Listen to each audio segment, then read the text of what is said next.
Pode sentar por alguns minutos. Graças a Deus.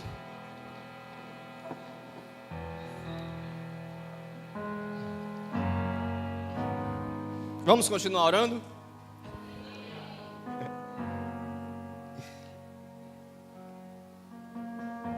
Amanhã, pelo menos esse projeto, essa convocação dos apóstolos de oração durante esses 8 dias, nos primeiros dias do ano, finaliza amanhã e segunda-feira, e aí todas as células, toda a igreja venha para estar orando pela igreja. Orar por você, a igreja do Senhor Jesus Cristo. Amém?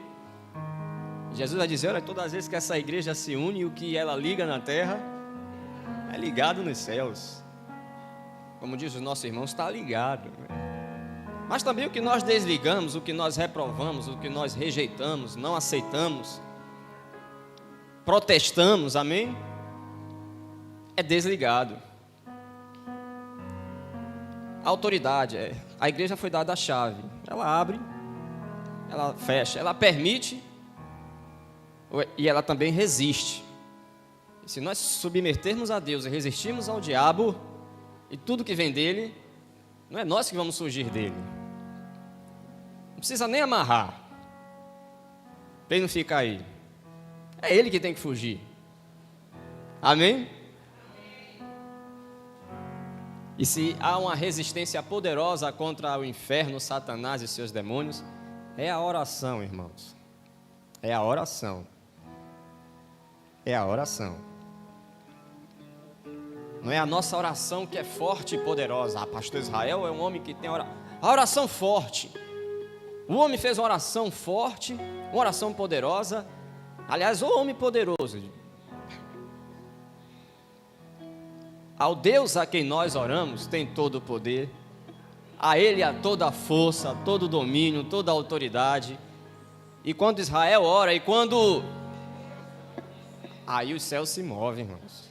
Aí vem resposta como relâmpago, não é, pastor Divilson? Apocalipse 5, 8 e 8 também, versículo 5, Andréa. Quando você ora, a resposta vem e nada impede. Vem como trovões, relâmpago, terremoto. Não tem demônio, não tem inferno, não tem nada nesse mundo que impeça a resposta de Deus quando vem em direção das nossas vidas. Mas tem aí um principado que fica segurando bênçãos. Bem, vamos entrar numa linha teológica acerca disso, né, de um principado que antes de que Jesus, em Efésios capítulo 1, expôs na cruz como vergonha, antes de Jesus vencer todo o principado, potestade e hostes malignas, aí lá no tempo de Daniel segurou, mas hoje não. Diga glória a Deus.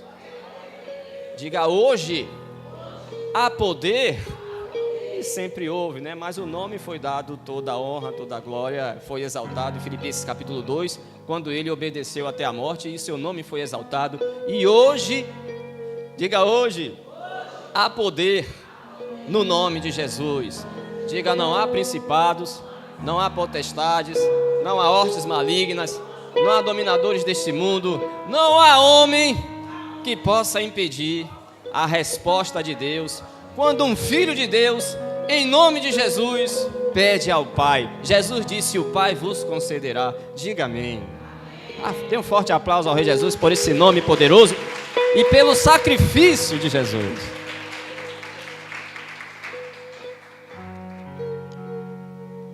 Quer fazer jejum de Daniel? Pode fazer. Só o fato de você estar jejuando, louvado seja Deus. Mas eu costumo fazer o jejum de Israel. Judas capítulo 1. Judas, pronto. Porque se te disser que tem capítulo 1, vai ter capítulo 2. Judas, os irmãos estão orando?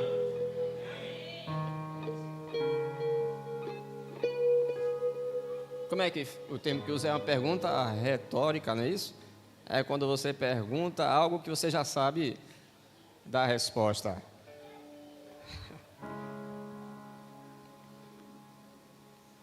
Vamos continuar orando? Termina amanhã a oração? Não? Vai continuar? O apóstolo costuma dizer, não deixa a tempestade vir primeiro para depois orar, né? Antecipa. Repreende a fúria do mar, a força dos ventos. Judas, o versículo 3 isso é uma crença minha, né? Eu vejo como a espinha, o coração o propósito pelo qual Judas está escrevendo, né, essa carta aqui à igreja, porque o versículo 3, aqui ele vai falar da sua preocupação com a igreja naquela época, do que estava enfrentando, a batalha espiritual que a igreja estava enfrentando naquela época, batalha espiritual que hoje nós estamos enfrentando de nível maior ainda.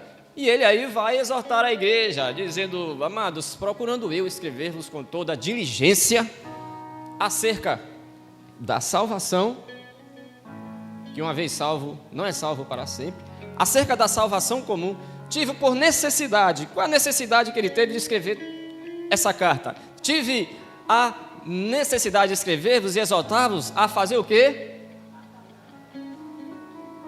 Então existe uma luta.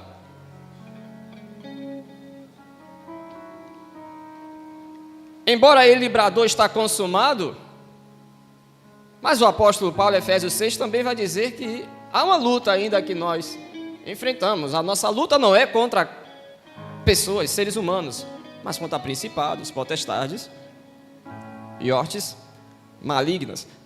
Não é uma luta que você vai, meu Deus, vou entrar numa luta, talvez eu saia como vencedor. Não. É uma luta em que eles vêm para que você tome uma posição de derrotado. Porque ele já foi nocauteado. Nós já somos mais do que vencedores. Mas estamos numa luta. E o que o diabo quer é que você entre em uma posição, em um comportamento de derrotado, quando você já é mais do que vencedor.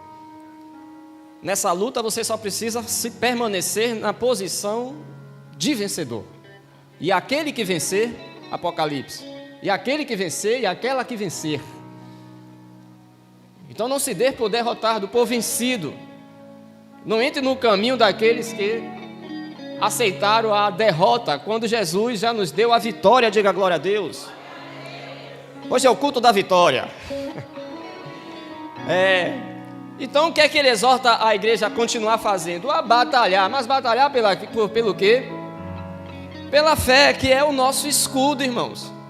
Porque o que vem de lá, o que está vindo de lá, é coisas terríveis para nos fazer desanimar, desestimular. Lembra que Lucas capítulo 18, Jesus vai falar da parábola da viúva e o juiz iníquo. E o versículo 1 de Lucas capítulo 18 diz que ele vem e conta essa parábola para que nós não venhamos deixar de orar. Mas já está aqui, glória a Deus, rápido, meu. E contou-lhes também uma parábola sobre o dever. Oração é o quê? Um dever. Todos nós queremos o direito do reino, as bênçãos, as conquistas, os milagres. Mas não queremos passar primeiro pelo, diga, dever. Dever de orar até o dia 8 de janeiro de 2024. Mas o dever de orar, eu não costumo ficar nessa coisa, mas fala para os irmãos lá, o dever de orar sempre.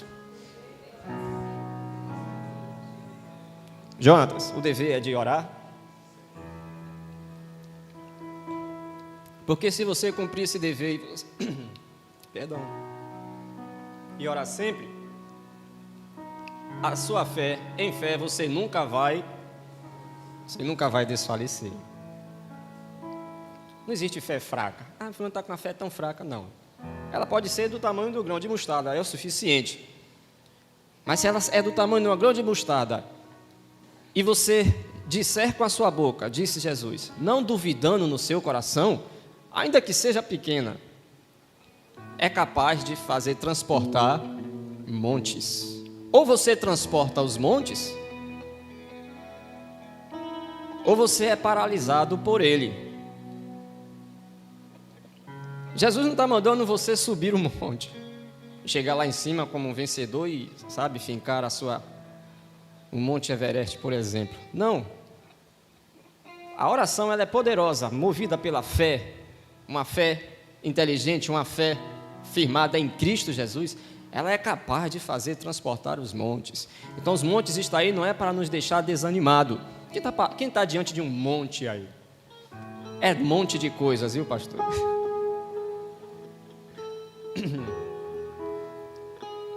Trouxe esse monte para 2024, ficou lá em 2023.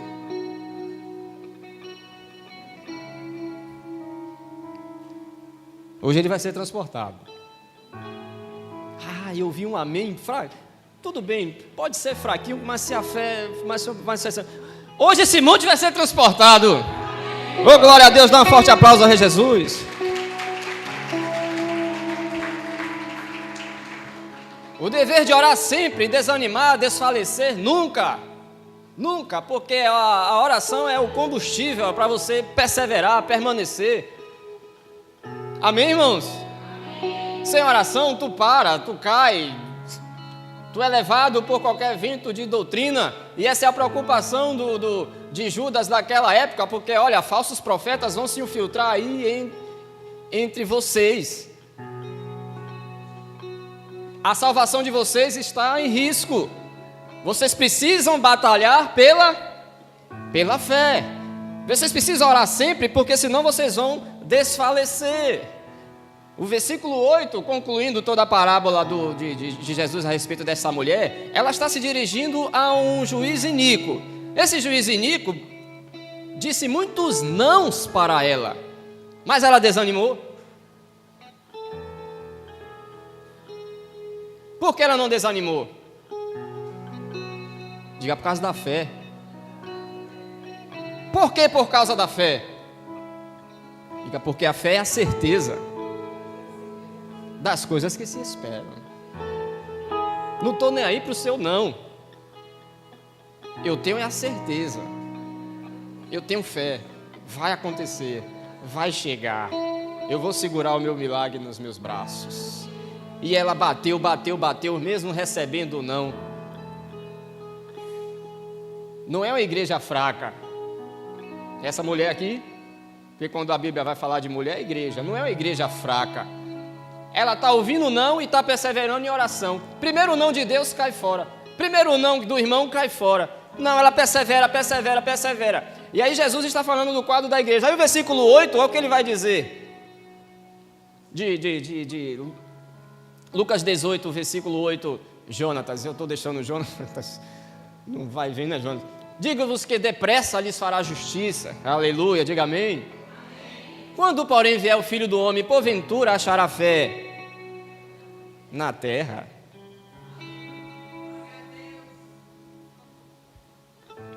Aquela fé que nós recebemos no início, irmãos, a fé que vem, como eu ministrava aqui na sexta-feira, que vem pela palavra de Deus, a fé da sã doutrina, sabe, uma fé racional, de um culto racional, não de explosão de emoções que não resolve nada, de um histerismo coletivo que não resolve nada, de que se eu não der uma sapateada aqui, uma cambalhota, 1 a 2 rodadas, com o meu sapato brilhando, não falar em línguas e não der um grito no seu pé do ouvido, o culto hoje não foi fogo, o culto hoje eu não senti nada, esse pregador não está com nada, eu vou sair dessa igreja, porque essa igreja não tem Espírito Santo. Quando Jesus voltar, vai encontrar uma fé verdadeira, pautada, baseada na palavra de Deus? Vai encontrar essa fé em Manaim? Diga glória a Deus. Porque a preocupação de Judas são esses falsos profetas que estão disseminando heresias e que está tirando a fé de uma fonte, de um foco verdadeiro para aquilo que é apenas instrumento de manipulação, é apenas algo que mexe com a emoção do ser humano. São pessoas que, como o próprio apóstolo Paulo disse, que eles iriam querer essas pessoas porque iriam falar daquilo que eles gostariam de ouvir.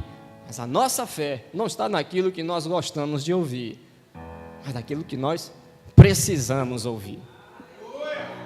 E o que nós precisamos ouvir é: volta para Deus, busca a Deus enquanto há tempo, enquanto se pode achar. Toma vergonha nessa cara. Quantas vezes ouviu falar que isso é pecado e que pecado tem consequências, mas continua alimentando essa carnalidade? O que nós precisamos ouvir é que existe um céu de eternidade para mim e para você, diga amém? Amém. Mas existe também um inferno que foi feito para Satanás e seus demônios, mas também para aqueles que não foram encontrados escritos no livro da vida, a saber, os tímidos, os mentirosos, os que vivem na prostituição, os idólatras, os feiticeiros, os efeminados e tantas outras coisas mais, como o apóstolo Paulo disse, e vos adverti, que quem pratica tais coisas não herdará o reino. Essa nossa fé que nós conservamos, é nessa fé que nós vamos batalhar até o fim, chamando o pecado de pecado. Quantos podem dizer amém? Aleluia! Quem são esses que se infiltram pregando heresias e coisas do que as pessoas gostam de ouvir? Versículo 12 de Judas capítulo 1, Jonas. Ou Judas. Estes são manchas em vossas festas de amor, banqueteando-se convosco. Ou seja, ele está no nosso meio, ele dá a paz do Senhor, ele tem trajes de crente, ele é o santarrão, ele tem dons.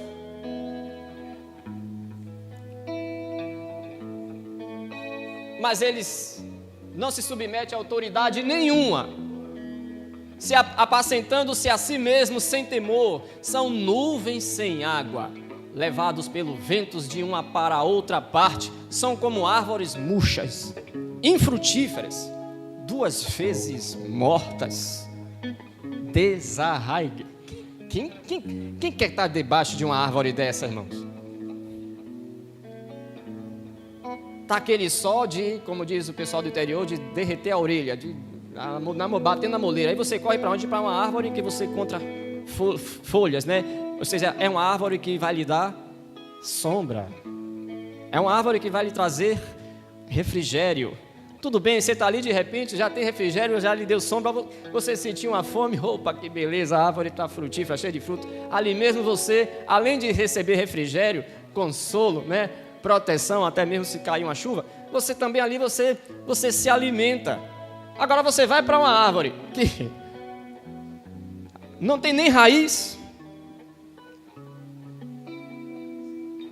uma árvore que não tem raiz, morta 2 vezes, seca, pau seco, não tem uma bendita folha. É debaixo de uma liderança dessa que você vai? É debaixo de uma influência dessa que você vai? O que é que você vai encontrar debaixo de um ministério desse? Olha que coisa linda, olha. Nuvens sem água.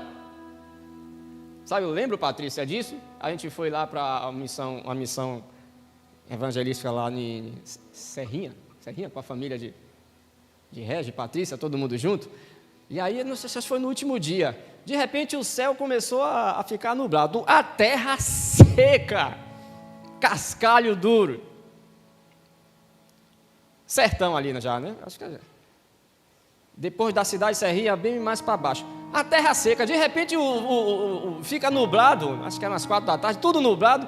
Eu aí falei com a anfitriona, de olha, vai chover.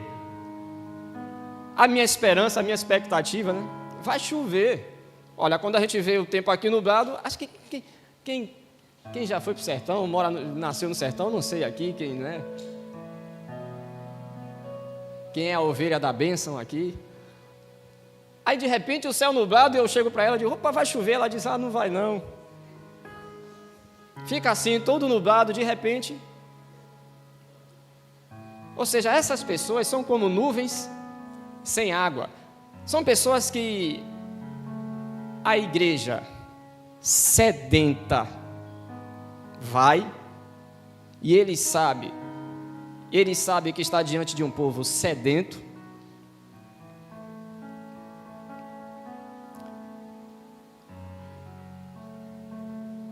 até parece ser,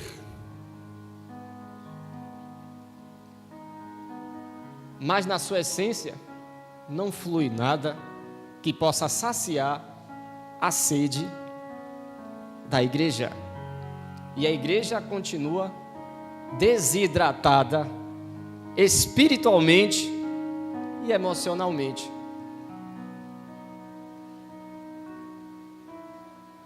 Estão em grande expectativa, mas é como a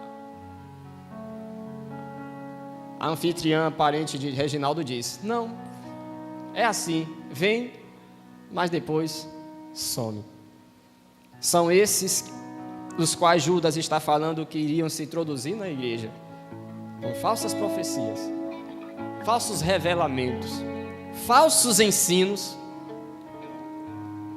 em que a igreja estaria correndo risco a respeito da sua salvação, porque a sua fé seria desviada. Irmãos, eu creio nos dons do Espírito Santo, eu creio em profecias, eu creio em revelação, creio em tudo nisso. Agora, por favor, não vem para cá com o negócio de esse que eu te digo, para você que não paga as suas contas, para você que já está no 5º, 6º ou no 10º casamento, para você que faz do seu corpo produto de prazer, sem compromisso, sem responsabilidade, para você que tem a mentira nos seus lábios. Tiago disse que de uma fonte pura que sai água doce, não pode sair água salgada. Para você que só vive falando mal dos outros, fofoqueiro, descarado, e depois vem para cá com esse que eu te digo que Deus está... Me ajude a continuar crente.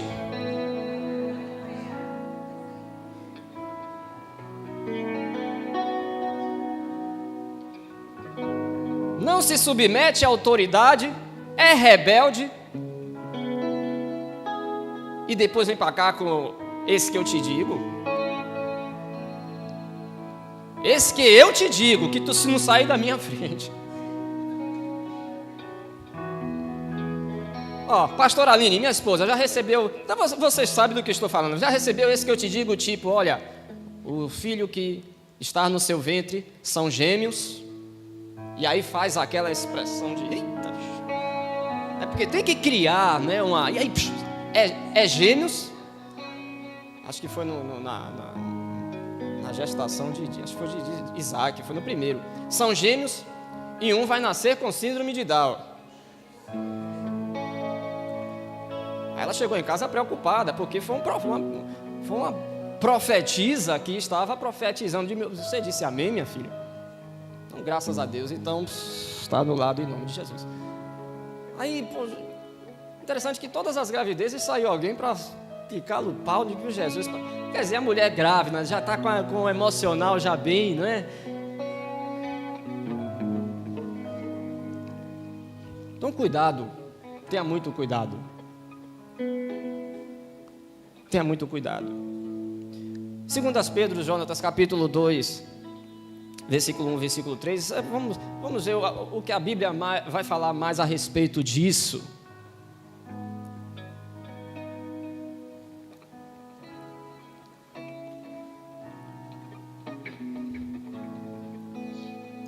Dos 5 dons ministeriais, né? Ele chamou um para apóstolos, que é aquele que é enviado, é aquele que abre as igrejas, é aquele que levanta o povo, né?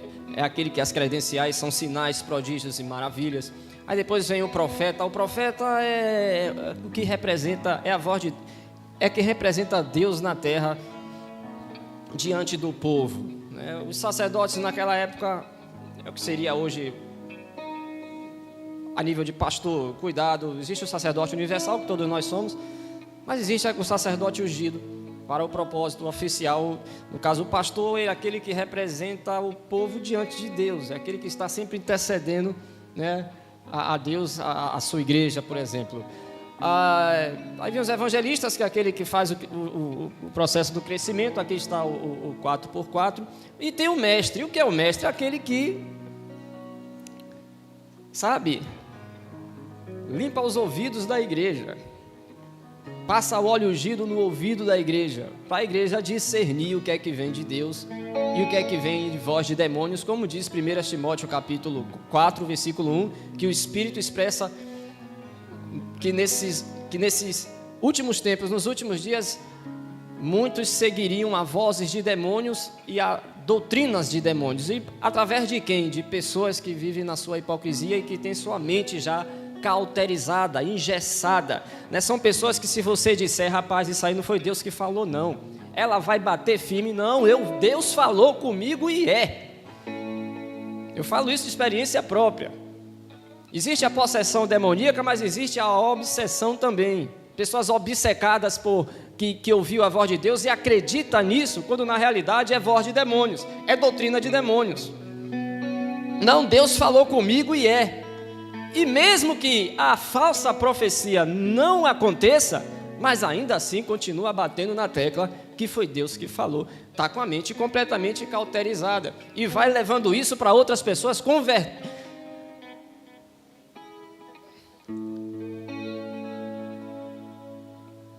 Porque cego que guia cego, disse Jesus, ambos cairão no mesmo buraco.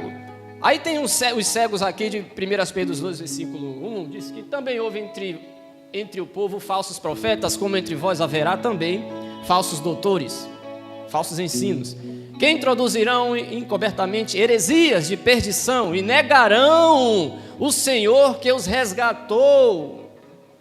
Ao propósito aí é para que negue a Jesus e siga esses falsos ensinos, trazendo sobre si mesmo repentina perdição, até o versículo 3, Jonatas, por favor. E muitos, graças a Deus que não todos, como falava aqui sexta-feira, porque nós não vamos seguir isso não, diga amém. E muitos seguirão as suas dissoluções, pelos quais será blasfemado o caminho porque escolheram o caminho da mentira. Agora o versículo, Jonatas, 17 diz assim, olha o que o apóstolo Pedro mais uma vez vai falar, lembra de Judas? Estes são fonte seca, fonte sem água, nuvens levadas pelo vento, pela força do vento, ou seja, o vento bate e eles vão, e quem acompanha também fica assim, ó, de um lado para o outro, não tem raiz, não se firma em propósito nenhum, não se firma em ministério nenhum. Chega em um lugar, come de uma coisa, chega no outro, bebe de outra, de fonte seca, fica confuso. E tem muitos que já endoideceu. Você está doido, maluco. Aí, ó, leva pelo vento, para os quais a escuridão das trevas eternamente está reservada. 17, vamos ler até o versículo 21. Os irmãos se importam se nós vamos ler alguns versículos aqui, sim ou não? Esse que eu te digo é melhor, sabe? Então vamos ficar na palavra? Então, tá melhor? Eita Deus! Porque falando coisas muito arrogantes de vaidades, engodam com as concupiscências da carne e com dissoluções aqueles que se estavam afastando dos que andam em erro. A pessoa estava no caminho já se afastando do erro, de repente vem uma voz estranha, Jonatas. Vamos até o versículo 21. Prometendo-os liberdade, promessas, prometendo-os liberdade, sendo eles mesmos servos O cara não tem autoridade nenhuma para falar de certos assuntos do qual ele mesmo está preso. Pare para ouvir alguém que tem autoridade para falar de certos assuntos. Está preso no pecado e quer corrigir outro. Tira primeiro a trava dos teus olhos, disse Jesus.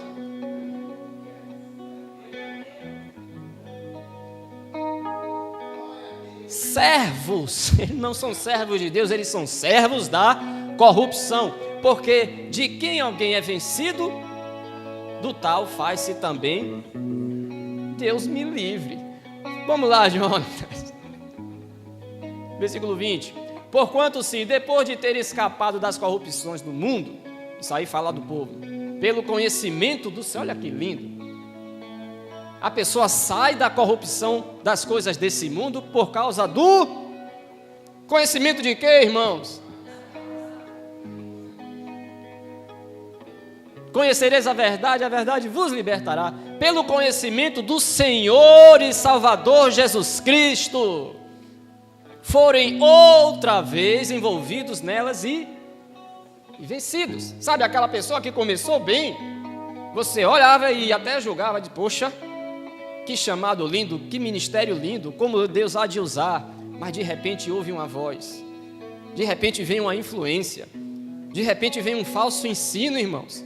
E é por isso que Judas está dizendo, vocês precisam batalhar pela fé que um dia vocês receberam. Para não estar dizendo amém para tudo que é falado aí, não. Outra vez envolvidos nelas e vencidos, tornou-se-lhes o último estado. Isso é muito sério. Tornou-se-lhe o último estado pior do que o primeiro. E o versículo 21, olha que coisa, irmãos.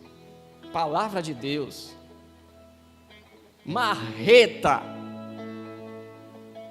coisas que precisamos ouvir, porque melhor lhes fora não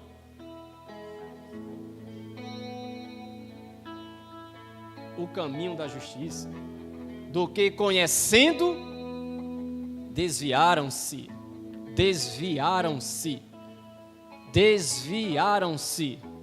do santo mandamento que lhes fora dado. Eu não posso me desviar disso aqui, irmãos, porque melhor é que eu não tivesse o conhecimento disto aqui. Essa é a fonte certa, águas puras, cristalinas, onde toda a promessa de Deus é verdade, fidedigna, de aceitação. Toda a palavra é digna de aceitação. O que não vem da palavra não é digno de aceitação, eu não aceito. É fonte demoníaca, vai lhe desviar do propósito certo.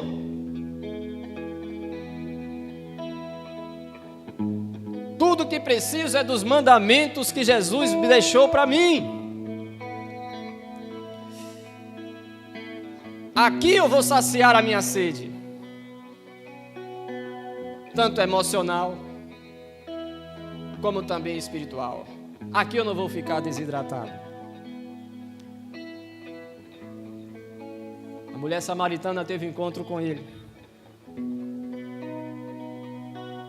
Essa água aí que você bebe, trazendo para o contexto de hoje, essas heresias aí que vocês pregam e que vocês ouvem, não vai saciar sua sede não. Mas a água que eu tenho, Ele é a fonte de vida, Ele é a única fonte de todas as bênçãos, Ele é a única fonte do que você precisa. Não precisa ficar louco aí, desesperado atrás de homens. Você só precisa continuar. Quem lembra? Orando. João 7, versículo 37. Enquanto a igreja fica de pé.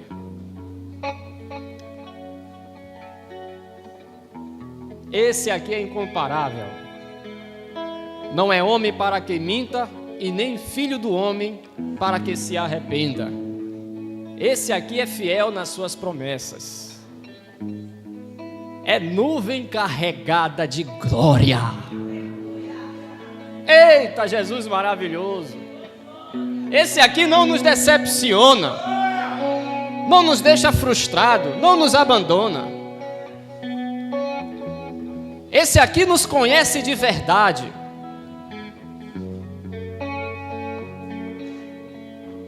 E no último dia do grande dia da festa, Jesus pôs-se em pé e clamou, dizendo: se alguém tem sede, venha a mim. Só quem tem sede aí, levanta as mãos e começa a adorá-lo. Um convite foi feito, agora está com você. Não é o pastor Israel que vai lhe garantir nada, que vai lhe dar nada, nem profeta algum nessa terra, nem igreja nenhuma, nem placa de igreja nenhuma, mas esse aqui, ó, esse aqui é fiel. Então vai até ele nessa manhã, com fé,